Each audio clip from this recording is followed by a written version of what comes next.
Lights, camera, action.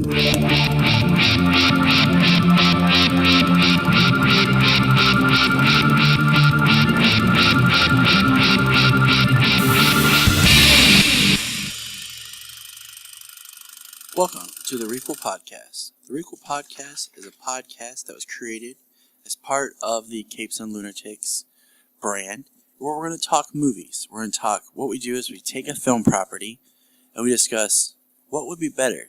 Should we reboot this, do a soft reboot, make a sequel, make a prequel, or a requel? And if you're wondering what a requel is, well, sit back and listen and we'll tell you.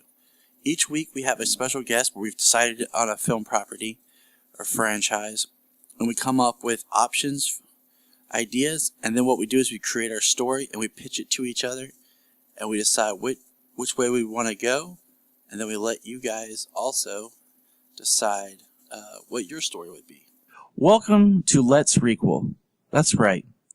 It's a new podcast. This is our first episode, and what we're going to do is we're going to discuss movies.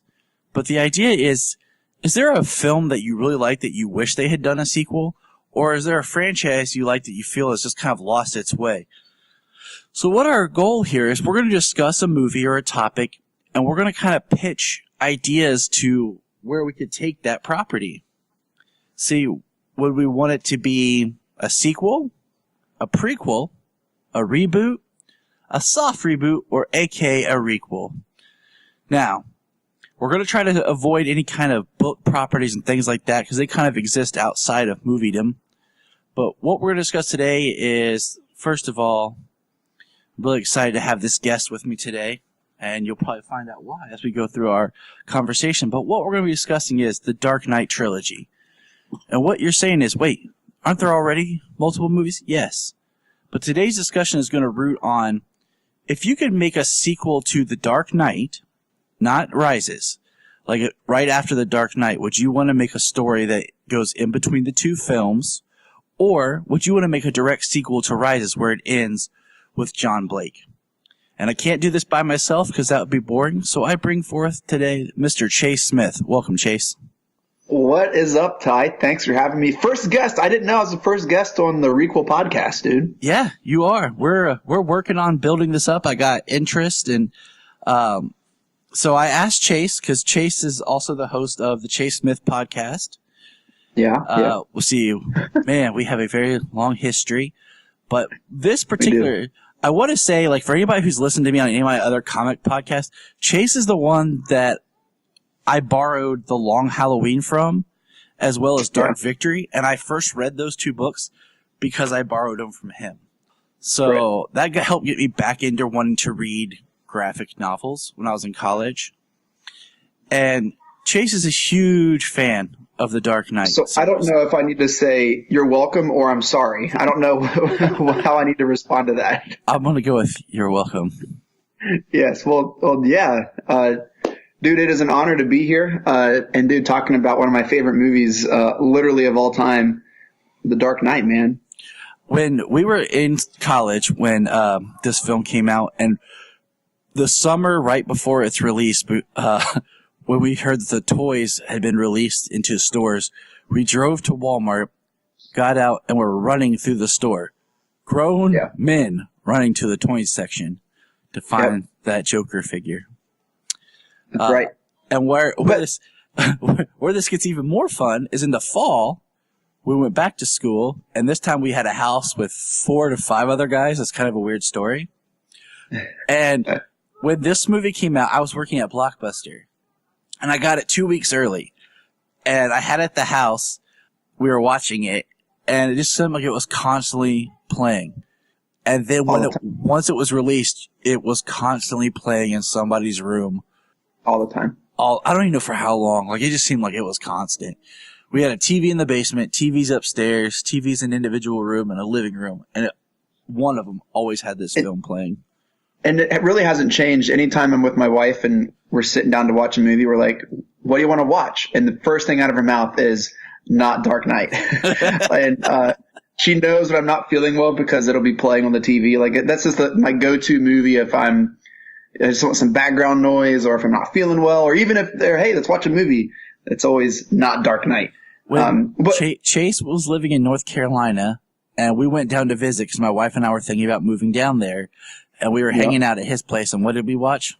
Dark Knight. Dark Knight. Yep. But with the Dark Knight, though, not only were we excited about the toys, but they had an awesome like pre-movie release campaign. Oh my gosh, yes. With the viral marketing. The viral marketing, yeah. That was, I think, a game changer that movies have always tried to replicate, but they haven't really been able to do it at that level of success that the Dark Knight did.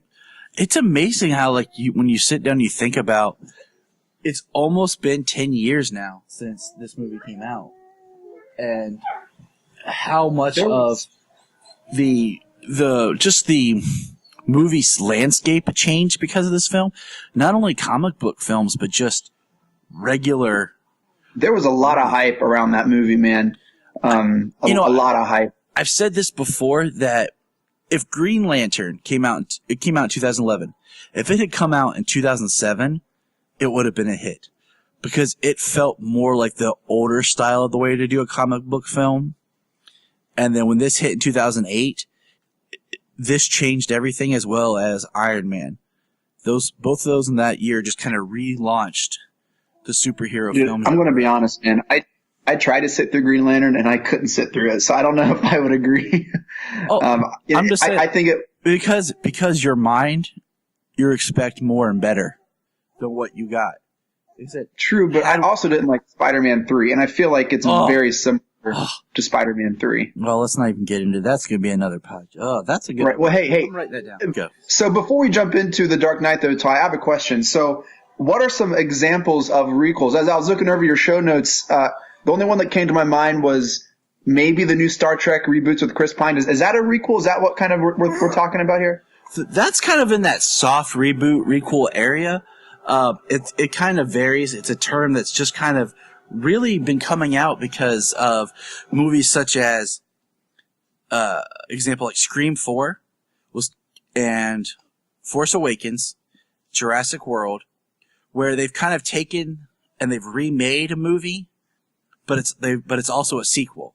Because if you put A New Hope and Force Awakens side by side, there's a lot of similarities, almost like zip. Oh, like Sharknado 4. Yeah, that great film trilogy or quadrilogy. Yeah, I've never even seen those movies. I don't even know. Okay, well, so that makes sense. That's pretty cool, man. So it's just, and my idea is, some movies like I'm working on a podcast notes that it's going to be better to take the property and make it a prequel.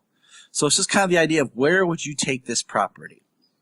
Now with The Dark Knight, it's a great movie. It's almost a standalone. Almost. Like you can watch Batman Begins and you can watch The Dark Knight Rises. They seem like they connect. They all connect, but you could almost watch The Dark Knight as a standalone. Yeah. So, like I said, today's question is, would you, Chase, want to do a direct sequel to The Dark Knight and pick up at the end, or would you want to do a sequel to Dark Knight Rises with John Blake? So that is a very good question, and I think we have to look at your other question, what is the best story? And the answer to the best story question is different than what do I want Chase Smith answer. Because I would love to see a sequel to The Dark Knight immediately following Batman running from the cops on his bat cycle or whatever he called it. Like, I would love to see more in that world. I'd love to see the seed they planted for Mr. Reese. I'd love to see, all these things. Like, I don't want to see Batman 10 years later with a cane. Like, come on, man, you're Batman.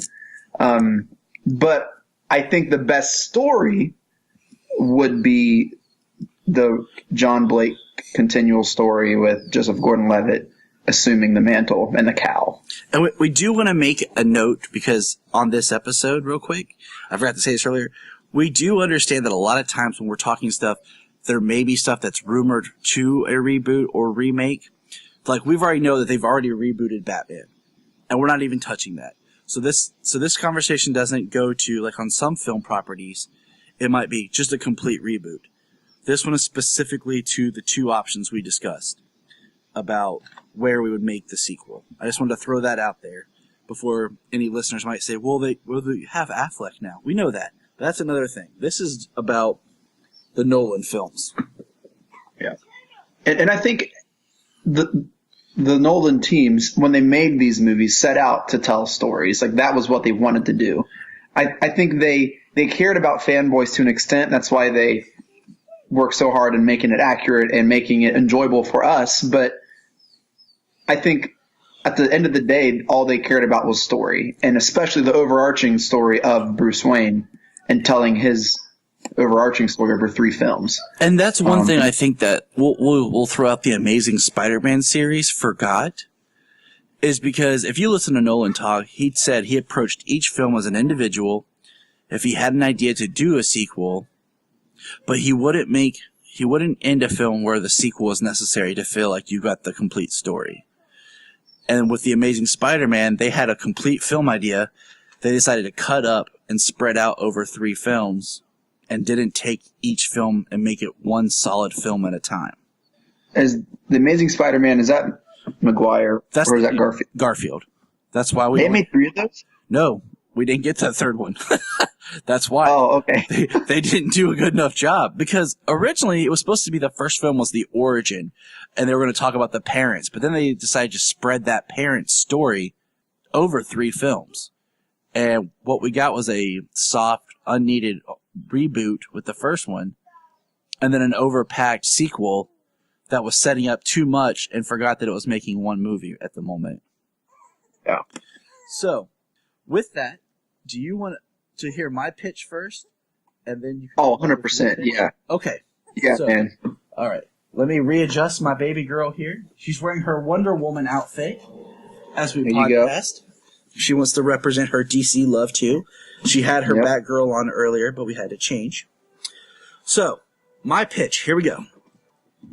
My pitch would actually follow right after The Dark Knight. It would be called Legend of the Dark Knight.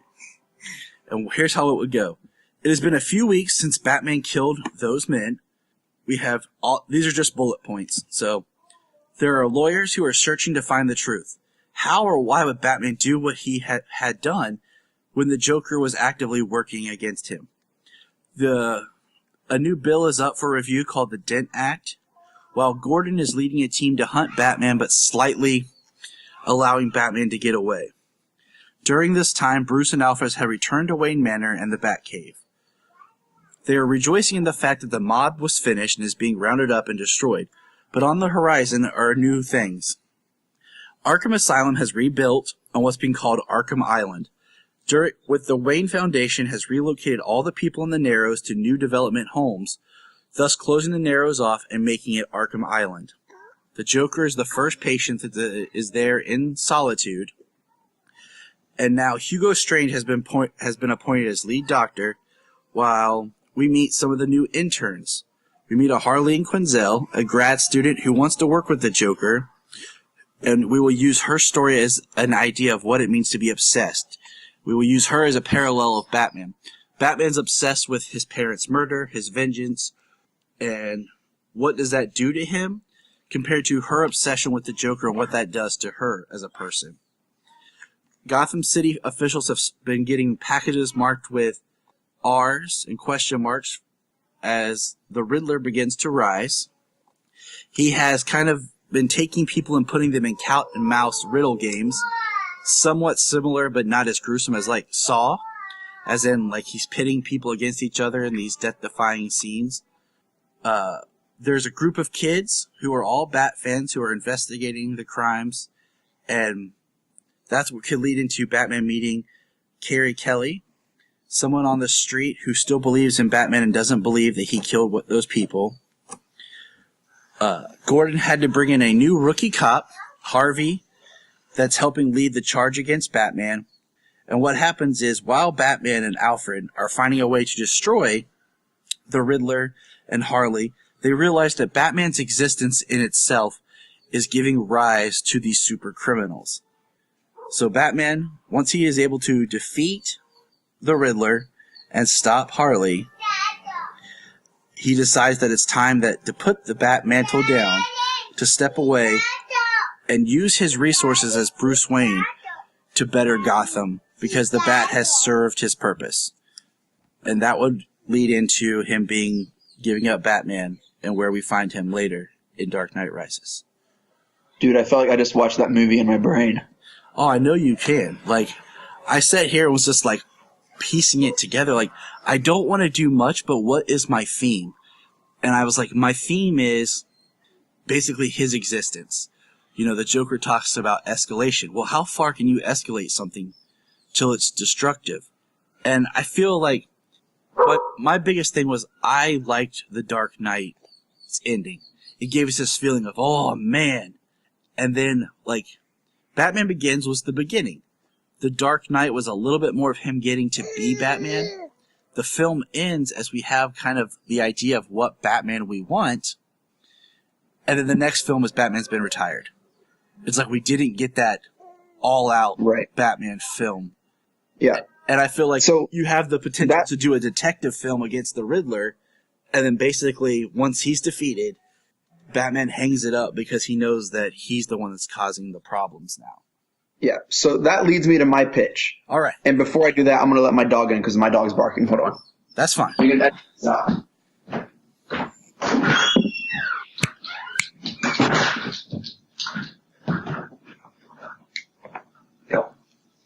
So that leads me to my pitch, Ty, and I think you highlighted in a couple things that I was wanting to pitch, but I think if you're going to do a sequel for The Dark Knight and you want to tell a story, you have to make it relatable and make it one that fits in that universe. And I think you still have to focus on Wayne and his idea of family. And I think you use that seed plan with Mr. Reese where he does start to kind of go a little crazy. But I think you have to incorporate Morgan Freeman's character. Maybe he gets kidnapped. And that is where Bruce Wayne finally comes to grips. Like he kind of did and started with The Dark Knight, but finally overcomes that psychological hurdle of his family by realizing Alfred and Mr. Fox is his new family. And I think we had a very similar idea for the Riddler, kind of like the Saw kind of reality. Quick note, real quick, because you brought up a good point. Something that I've come up with if I were to reboot Batman, because I don't think this idea fits well in the Nolan verse. I think with Christian Bale's Batman, the idea of overcoming his parents' tragedy works. But I had an idea, if I was ever to redo Batman, to where Batman forces himself to keep that pain. He won't get over it. He won't let it go. He forces himself to have that pain always, or else he's afraid that if he gets over it, he'll lose what he's built as Batman. It's interesting. But I can see both ways. Yeah, I prefer the idea, because, in Nolan's film, Bruce is more human in person. He doesn't have as much of the psychological trauma that we see in some comic versions of Batman. So in this, I also like how, the creation of the new family would be a very nice addition. I also like it in your pitch how you incorporated Hugo Strange, and I think especially after he loses Rachel, maybe Alfred and Fox do encourage him to go speak to a psychiatrist or a therapist or some type of counselor, and that's where we see that seed planted for Hugo Strange down the road, and I think you do have to kind of incorporate a little more of Arkham and the Arkham, prison warden and all that stuff. There's a whole world you can start to explore that is really grounded. And I think that was a huge thing with the Nolan verse, is making it grounded. Now I don't know how you can ground a little bit of what happened in The Dark Knight Rises. It did go a little far, but it's still trying to play it close. So yeah, I think that lends itself really easily to a sequel that people would actually get to see Bruce Wayne as Batman. Now, I don't know. I think he was Batman in Begins, man. I think that was full Batman. And I can argue that as well. Yes. But yeah, what do you got for a sequel to The Dark Knight Rises? For Rises, I didn't get to put as much thought into it. I was kind of toiling out with it with my head because that would fall into more soft reboot because you're going to continue the themes. And as much as I like John Blake and the idea of him as Batman, I kept trying to pick what type of Batman story would I want for Blake to lead. Like, what kind of universe would he build as Batman? Would he be the, like, and I started thinking more along the lines of, like, Batman Beyond. In the sense you have this young Batman, and then maybe Bruce comes back as more of the mentor because he can't do it anymore, but he is needed, and he lives in the cave, kind of like a Dark Knight Returns, where he's still dead, but... Well, dude, I think one really easy way to solve that problem is do a lot of augmented reality things. Like, he could have all these augmented reality training sessions ready for Blake. In Blake's suit and mask, he could have, like, he could be he could be like Siri, but it's his voice, you know what I mean? And, yes. And you can still, even through that, play the part where Blake comes to hate him because, he, like, through this augmented reality, he questions all of his decisions and tells him to do things that he doesn't think is right. You know what I mean? You can still have that whole dilemma that's so crucial in the comics, that love-hate relationship. I think a way to do that would be you have kind of John Blake start and he's doing his own thing, and then Bruce's pride kind of takes over, where he's like, "No, you're not doing this well enough. I'm going to tell you how you should do this." And Bruce kind of rethinks his. I don't think you can have Batman? Bruce do it. No, he can't do it. But that's what brings him back to be the mentor, to basically telling Blake what to do, being the man. Oh, and my story, Bruce is still dead. Bruce is gone. All this is through the guilt that maybe Alfred places on him. Like, I wouldn't have done that stuff or whatever. Now, does that tell you? Now, do you interpret the? I guess one thing we kind of skipped. Do you interpret the end of Rises that Bruce is alive and with Selina, or did Alfred just see what he wanted to see? I forgot about that scene. So in your story, would Bruce be alive somewhere, or would he actually physically be dead?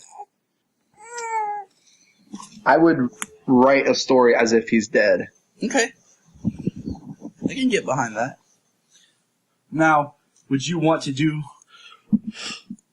story-wise as far as the overarching, like, the villain and where Gotham is and I forget where we stopped. Villain for Blake. Okay, ready? 1, yeah, 2, 3. So a villain for Blake in this sequel? Oh gosh, that's a good question. I would have to say, I think you have to at some point bring back the mob. And what I was thinking with that is, before we jump into anything, I would do the Penguin. And I would do the Penguin as like an arms dealer. As an arms dealer mob boss. The Penguin is his nickname. But because of the events of Rises and so many of the wealthy dying or whatever, one of the founding families, Oswald Cobblepot, returns to Gotham to come and help and use his family's wealth to help bring Gotham back. So you have Oswald as the very face of renewing Gotham, but then you have the Penguin, which is still him, as his underground name. You could even have it to where he starts crime mobs again, and he even wears a mask or something like that looks kind of like a penguinish. So and then Blake just to be a detective again. And it catches him, and it regrounds the story back, but we're using a familiar Batman character. I mean, it wasn't until Tim Burton that the Penguin became this more deformed looking person. He was always more of just a crook with a physical, tuxedo monocle that made him more of the Penguin. I think definitely that would work. And as far as like with Blake's story as a person, I think Blake has challenges to overcome, in himself of, am I even worthy to be Batman? Or what about this wrinkle, Ty? What about in this reality, Bruce is dead, and they find his body, and a young scientist named Dr. Freeze tries to rejuvenate this dead Bruce Wayne that everyone knows is now Batman. And then we get zombie Batman and Mr. Freeze taking over Gotham. I'm about that. Mr. Freeze. I mean, I think there's ways to do every character grounded. You lose something in that, but you can also gain something with that. So, I mean, Nolan before was quoted saying he didn't want to do the Penguin. And I think if you look at it, doing the Penguin along the lines of Burton's Penguin, yeah, you're not going to get a good story. But if you look more at the other angles, you're going to get something better. So, would there be any way that we can incorporate any other of the DC universe into these sequels or requels? See, I like with the Nolan idea. I think it works best in keeping it separate. It works best in keeping it grounded and kind of in its own pocket. And I say that because, we can't get like a Lex Luthor commercial in the background or anything like that. No, and I say that only because, let's think about this. Right now we're getting the Affleck Batman, and his Batman is the idea of what Batman would look like in a world full of gods, and becoming in this world with much bigger elements. With Christian Bale's, is what would Batman look like if he was trying to exist in today on the street? And I think that's the core of that. So we need to keep it there. I think that's good. That makes a lot of sense. We could introduce maybe some characters like the Question or the Huntress, or if we want to do a proper Robin or something sidekick, but still keeping it grounded. Yeah, that makes sense. All right, you sold me on that. I like that. I mean, it's just kind of like, Arrow season 1 was supposed to be a Arrow TV show, if Nolan style, grounded. But then in season 2, they decided they want to add in the Flash, and you can see where that show just starts going more into just full-on comic book from where it started. Yeah. And I think in some ways people wish it would have stayed in that first season. Any other final thoughts? We'll wrap this up. Baby girl looks like she's ready for some daddy-daughter playtime. Yeah, what other villains do you see realistically could be in the Nolanverse? I mean, you could do Poison Ivy in a sense of an eco-terrorist, where she's just a very smart, intelligent botanist, and that's true. And creates, uses her, just like the Scarecrow has fear gas, she could have pheromone gas, and then uses plants and toxins and things, and basically is a terrorist to try to save the Earth. Let's see. I mean, any way to do Clayface or Killer Croc? Killer Croc. See, I don't want to touch him because it did him in Suicide Squad. But Clayface, you could. With Clayface, what you could do is basically the actor. He'd go back and do the Matt Hagen story of the actor. But the clay, instead of him getting it swallowed or whatever, mutating with him, he has clay that's a molding putty that he can put on his face and shape it to anything he needs. It's that a little bit of stretch, but it's still... and maybe he uses that to rob banks or to you know what I mean, be people's doppelganger and really cause some trouble. You know what I mean? I think that'd be really cool. Exactly. There is a way, and if we had more time, we could probably pick apart more villains and things. But yeah, I mean, you definitely could do that. I mean, you could even, if you wanted to, you could even go into, if we're being inspired by Batman Beyond, the idea of the Jokers, a gang of rebellious teenagers and young adults or whatever who were inspired by the Joker and wear makeup and act like clowns, and there's no superpowers there, and that's believable too. That's true. or so. But all right, man. Well, thank you for being on the podcast today. Dude, yeah, it was awesome. I think it's a great idea and wish you all the best, man. I will let you know what other ideas come up that I think you might want to be on, but this one I got excited about. So, go ahead. Where can people find you if they want to find you online? Anywhere, like Twitter, Facebook. We already mentioned that you do the Chase Smith podcast. Anywhere else? Yeah, so if they want to find me or contact me, you can find me on Twitter at the Chase Smith, and on Facebook you can just search my name. I do host the Chase Smith podcast. You can go to my website, thechasesmith.com, click on podcast, and get on any of the episodes. Go to iTunes, Google Play, anywhere you listen to podcasts. Search the Chase Smith and it should come up. We got a lot of great things coming up, and I'm getting ready to launch actually a new podcast with a Browns insider called the Oranges Oranger Browns podcast. It'll be a weekly Browns recap pod, and we're excited to get that launched. And that's breaking news. I haven't really shared that with anyone yet. So awesome. There you go, man. Some breaking news on the premiere first episode of the Requel podcast. Well, thank you. We appreciate that insight and appreciate your time, Chase. Hey, love you, brother. Always a great time to talk Batman and Nolan and the Dark Knight. Love you guys. Love your family, and hope you guys have a great day. All right. You too, buddy. Bye. All right. See ya.